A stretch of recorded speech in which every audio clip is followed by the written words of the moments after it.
Okay, we left off at industry level strategies, which answer the question, how should we compete in the industry? According to Harvard professor Michael Porter, there are 5 industry forces that determine an industry's overall attractiveness and potential for long-term profitability. And these include character of the rivalry, and this is a measure of the intensity of competitive behavior between the companies in an industry. There is the threat of new entrants, and this is a measure of the degree to which barriers to entry make it easy or difficult for new companies to get started in an industry. There's the threat of substitute products or services, and this is a measure of the ease with which customers can find substitutes for an industry's products or services. There's the bargaining power of suppliers. This is a measure of the influence that suppliers of parts, materials, and services to firms in an industry have on the price of these inputs. And then finally, there's the bargaining power of buyers. And this is the measure of the influence that customers have on a firm's prices. And these 5 forces determine just how attractive an industry is and what the potential is for long-term profitability.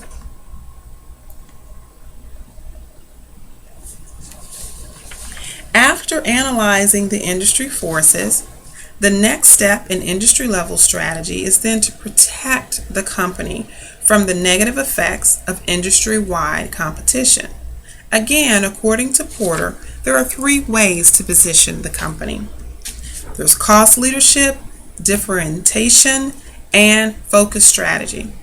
Cost leadership means producing a product or service of acceptable quality at consistently lower production costs than competitors, so that the firm can offer the product or service at the lowest price in the industry.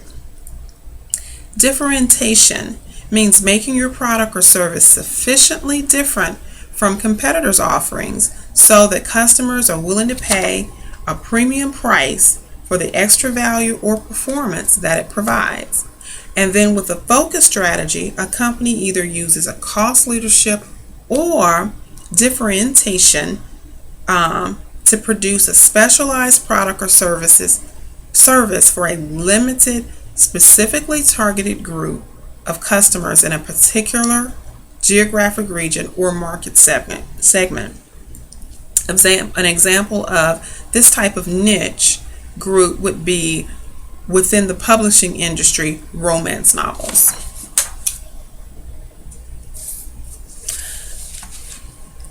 Adaptive strategy is another set of industry level strategies.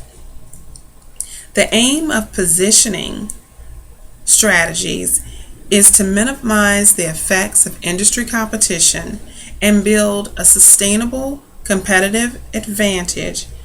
The purpose of adaptive strategy is to choose an industry level strategy that is best suited to changes in the organization's external environment. Defenders. They seek moderate, steady growth by offering a limited range of products and services to a well-defined set of groups. Prospectors seek fast growth. By searching for new market opportunities, they encourage risk-taking and they like being the first to bring innovative new products to market. Prospectors are kind of similar to gold miners who prospect for gold nuggets, example, new products, and they hope that the nuggets will lead them to a rich deposit of gold. Analyzers blend the defending and prospecting strategies. They seek moderate, steady growth and limited opportunities for fast growth.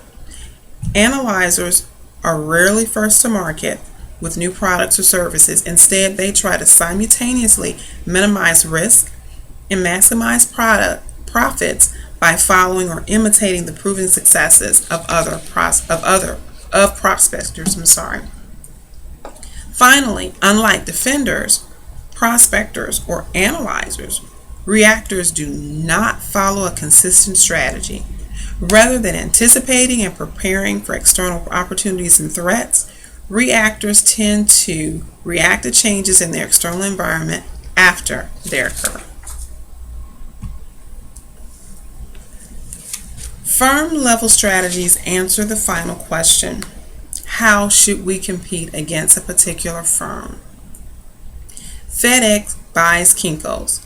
Next thing you know, UPS buys Mailbox, etc. Microsoft creates Xbox. Next thing you know, Sony counters with PlayStation.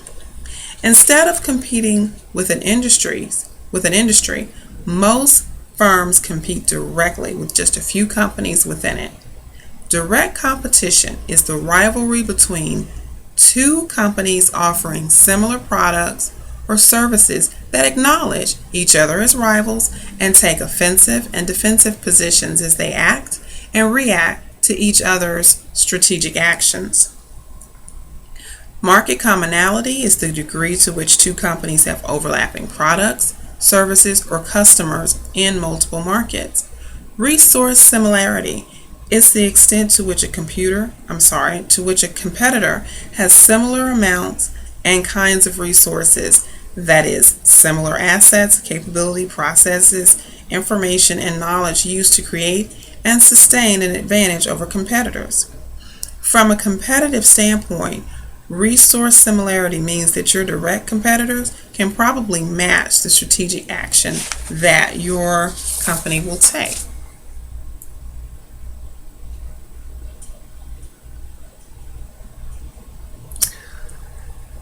You can see the level of market commonality on this slide with McDonald's and Wendy's.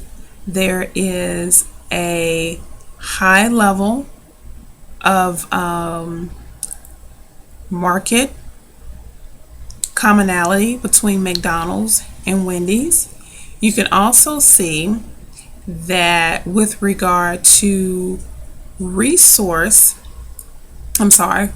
regard to market commonality with McDonald's and Subway, there's a low level of market commonality, whereas with resource similarity, McDonald's and as compared to Luby cafeterias, I don't even think there are any still Luby's cafeterias around, but I could be mistaken.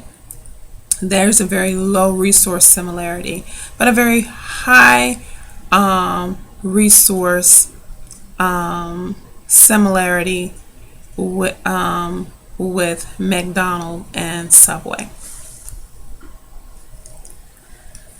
We know corporate level strategies help managers decide what business to be in. Industry level strategies determine how to compete within an organization, within an industry. Firm level strategies help managers determine when, where, and what strategic actions should be taken against a direct competitor. Why I want to keep saying competitor. Companies in direct competition can take one of two strategic moves. They can attack or they can respond.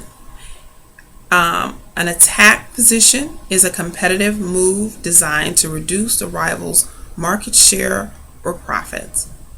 Response is more of a counter move. It's prompted by a rival's attack and it's designed to defend or improve a company's market share or profit. And that is all for Chapter 6. Hope this helps.